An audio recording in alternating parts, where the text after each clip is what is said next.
Good morning mga katambay.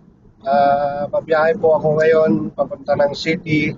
So kung sa mga nagtatanong po at nagme-message kung kumusta kami dito, okay naman po kami. Kaya lang hindi nga maiwasan din na siyempre medyo magugulat ka sa mga naririnig mong malalakas na pag tunog, pagsabog.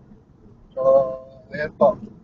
Pero napaka-safe po kami dito ngayon dahil napakagaling po ng air defense ng bansa na to. At hindi nila pinapayagan na magkaroon ng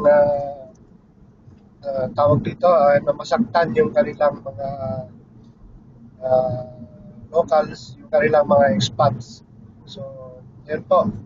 Hope and pray po tayo na matitigil na po.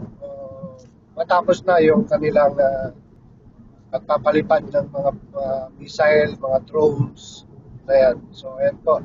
Safe na safe din po. Safe na safe po kami dito. Huwag po kayong mag-alala. So, ayan po. Bye-bye. Mabiyahe po ako. Papunta ako kay Mrs. sa city.